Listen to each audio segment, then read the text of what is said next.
बंधुओं, आज्ञा पालन करना, इसे अपने जीवन का ध्येय बनाइए।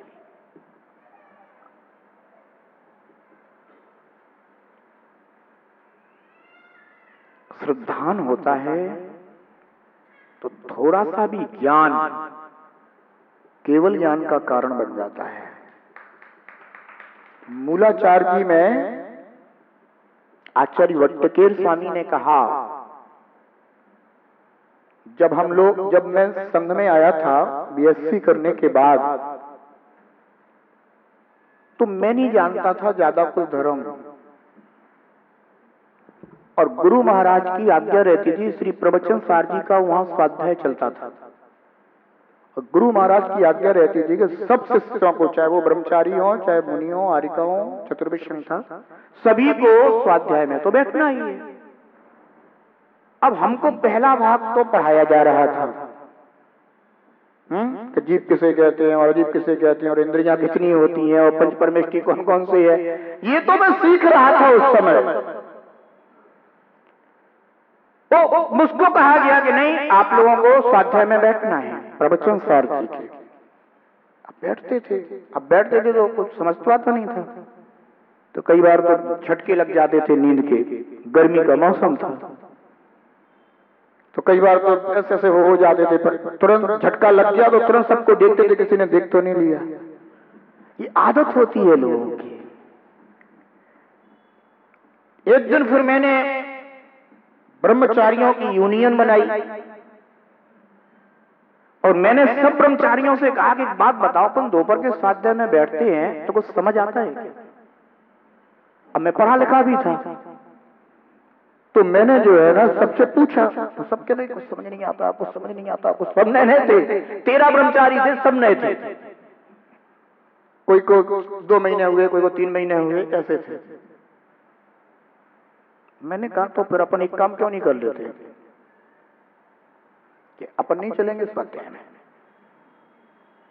होने दो स्वाध्याय, अपन तो अपने स्थान पर बैठेंगे, अपना पहला भाग पढ़ेंगे, याद करेंगे, फिर दूसरों को सुनाएंगे फिर अपन। तो एक दिन नहीं गए। जैसे दोपहर का स्वाध्याय हुआ, आचार्य महाराज स्वाध्याय करके आए, उन्होंने कहा सब ब्रह्मचारियों को बुलाओ। हम लोग उपस्थित हो गए गुरु महाराज के समक्ष। हम वस्तु करते, हाँ ब्रह्मचारी लोग आज कहाँ थे? गुरुदेव पहला भाग पढ़ रहे थे, याद कर रहे थे अपना विषय। उन्होंने कहा आप लोगों को पता है ना कि ये स्वाध्याय का टाइम है, स्वाध्याय में सभी को बैठना अनिवार्य है। तो समझ नहीं आता है, कह दिया गुरु महाराज समझ नहीं आता, इसलिए सोचा कि जो समझ में आ रहा है उसे याद करो, समय खराब होता है। उस समय उन्होंने और तो ज्यादा कुछ नहीं बोला, बस इतना ही कह दिया कि आप लोगों को प्रतिदिन स्वाध्याय में बैठना है। अगर आप स्वाध्याय सुनते भी हैं तो भी आपका समय खराब नहीं होता है, वो ज्ञान आपको आगे काम आएगा, बस इतना कह दिया। और प्रायश्चित दे दिया। अब प्रायश्चित ऐसा दे दिया कि सोचा कि अब नहीं जाएंगे तो रोज रोज इतना त्याग कौन करेगा, तो त्याग के डर से रोज रोज फिर बैठने लगे। दीक्षा होने के बाद गुरु महाराज ने फिर हमें मूलाचार्य जी का संघ को मूलाचार्य जी का स्वाध्याय कराया। तो मूलाचार्य जी के स्वाध्याय में फिर एक गाथा है। उस गाथा में जब हम लोगों ने पढ़ा कि थोड़ा सा भी अल्प भी श्रुत ज्ञान केवल ज्ञान का कारण हो जाता है, तो उस दिन वो गाथा पढ़ने के बाद, वो अर्थ पढ़ने के बाद ये बोध आया कि गुरु महाराज चाहे शिष्य कितने भी अज्ञानी क्यों ना हो, पर उनका भी किस तरह से उपकार किया करते हैं। देखो अपनी तो ठहरी बाल बुद्धि, पर जो गुरुजन होते हैं ना, वो दूरदर्शिता वाले होते हैं। वो वर्तमान में ही आगे का देख लिया करते हैं, और अपन को ये लगता है कि बस इनकी आज्ञा और अनुशासन, आज्ञा और अनुशासन, हम तो इस बोझ तले दबे जा रहे हैं। पर ध्यान रखना, वो बोझ नहीं होता, भार नहीं होता, वो निर्भार बनाने का मार्ग होता है। इसलिए बंधुओं, जिस पर मर मिटे हो उस पर आप जो कुछ भी न्यौछावर कर रहे हैं सब मिट रहा है, बन नहीं रहा है। एक बार अपने आत्म स्वभाव पर मर मिटो तो ऐसा निर्माण होगा, ऐसा निर्माण होगा कि फिर पुनर्निर्माण नहीं करना पड़ेगा। चातुर्मास में स्वयं अपने आप में कुछ उपलब्धि ऐसी होनी चाहिए कि खुद को शाबाशी दे सको। मतलब दूसरों की शाबाशी महत्व की नहीं होती। तुम खुद अपनी नजर में इतने योग्य बन जाओ कि तुम खुद अपने आप को शाबाशी दो कि वास्तव में हमने यह उपलब्धि प्राप्त की है। ध्यान रखना, अपनी नजर में अपने को उठाने की कोशिश करना। और अपनी नजर में अपना सब कुछ होता है, अच्छा भी होता है, बुरा भी होता है। हम दूसरों की नजर से कितने भी बच जाए पर अपनी नजर से कोई नहीं बचता। हमेशा ध्यान रखना, एक तो सर्वज्ञ की दृष्टि से और एक अपनी दृष्टि से कोई व्यक्ति कभी नहीं बचता है। भले ही वह दूसरों के लिए कितना भी कह दे पर उसकी नजर जानती। हम अपने आप को अपनी नजरों में उठाने की कोशिश करें, अपने को शाबाशी दें उपलब्धियों पर। आप देखेंगे आपका जीवन बिल्कुल बदलता चला जाएगा। क्योंकि जो भी वृद्धि करता है वह अपनी योग्यता से ही वृद्धि करता है। इसलिए ध्यान रखना बंधुओं, मिटना है या बनना है, गिरना है या संभलना है।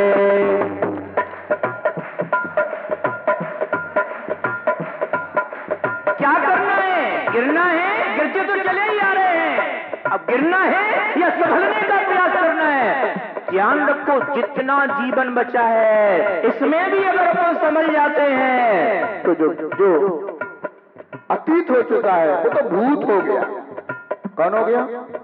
भूत। और भूत से हमेशा पास रहना चाहिए कि दूर रहना चाहिए? भूत के पास नहीं रहना, भूत से तो दूर रहना है। इसलिए बंधुओं, जो जीवन शेष है हमें उसको संभालने का प्रयास करना है। बुझना है या जलना है, मर जाना या खिलना है। बुझना है या जलना है, मर जाना या खिलना है। निर्णय हो जैसा हो, निर्णय हो जैसा पथ वैसा पाए रे। जीवन है पानी की मोह कब मिट जाए रे। जीवन है पानी की मोह कब मिट जाए रे। होनी अनहोनी हो, होनी अनहोनी कब क्या घट जाए रे। जीवन है पानी की मोह कब मिट जाए रे। जीवन है पानी की मोह कब मिट जाए रे। जीवन है पानी की मोह कब मिट जाए रे। चातुर्मास की 4 बातें मैंने बताई थी, याद? क्या माने? चारित्र की वृद्धि करना है, चारित्र का निर्माण करना।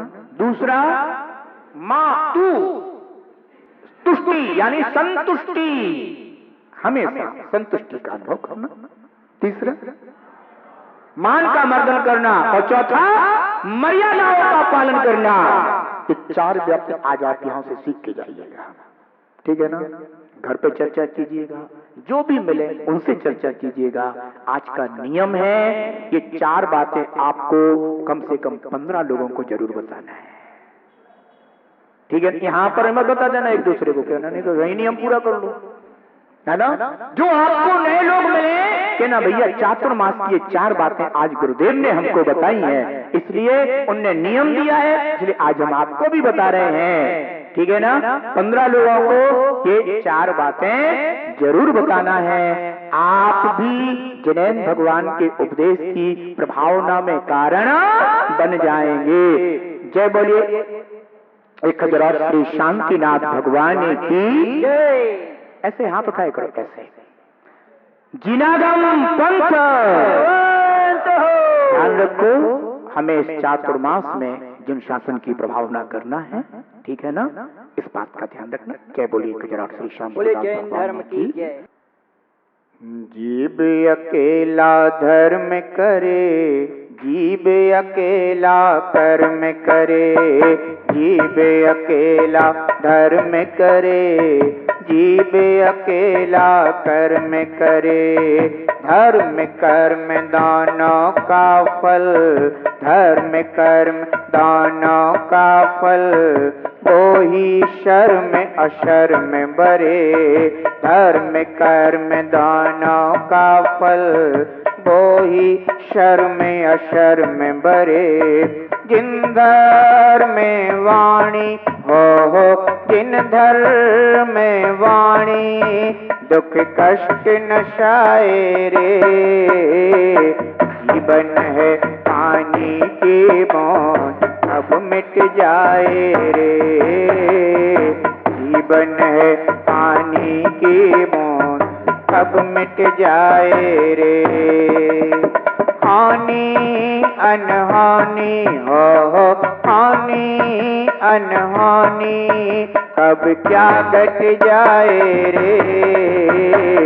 जीवन है पानी की बूंद, कब मिट जाए रे।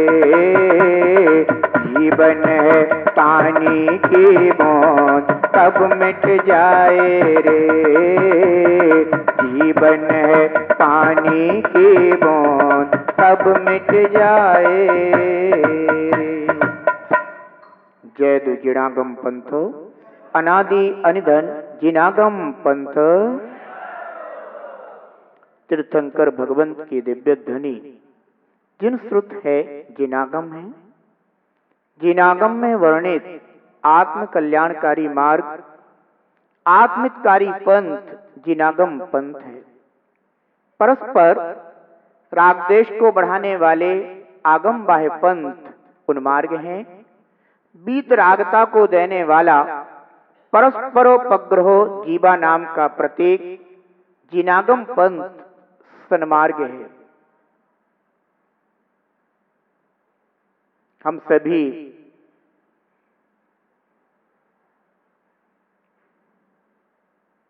जीव हैं, सुख दुख का अनुभव करते हैं।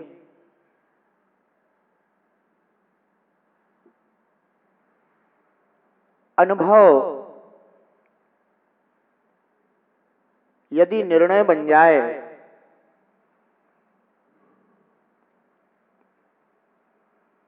तो जीवन आनंदमय हो जाए।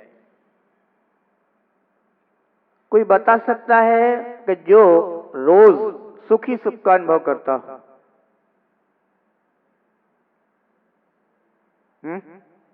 पवन जी, परमात्मा भी छोड़ो, बात अपनी चल रही है। परमात्मा तो आनंदमय स्वरूप को प्राप्त हो चुके हैं, पर अपन परमात्मा के आनंदमय स्वभाव को समझ नहीं पा रहे हैं। अपन को उनके आनंद स्वभाव का, आनंद स्वरूप का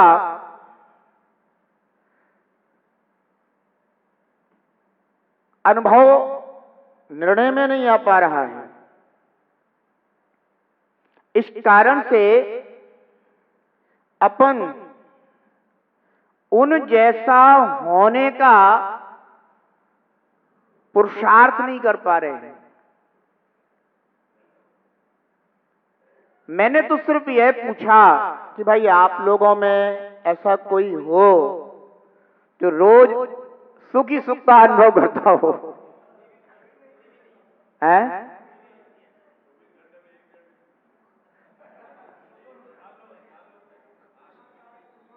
सुख और दुख ये दोनों अपने आगे पीछे निरंतर लगे हुए हैं। यह बात अपने लिए निर्णय में आनी चाहिए, कारण कि अपने को जब तक यह सुख और दुख ये निर्णय में नहीं आएगा ना, तब तक धर्म की महिमा नहीं आती है जीव को। अपन धर्म तो करते हैं, जो अपने लिए नित्य करने योग्य बताया गया है वह अपन नित्य करने योग्य तो करते हैं, परंतु एक धर्म की महिमा को समझकर धर्म करना यह सही दिशा में किया गया अपना पुरुषार्थ है।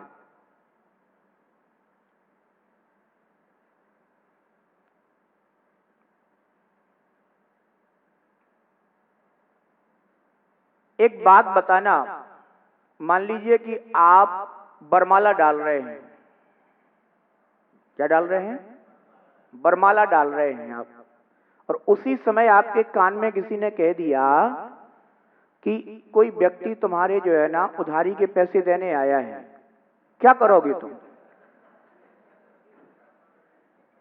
बोलो ना।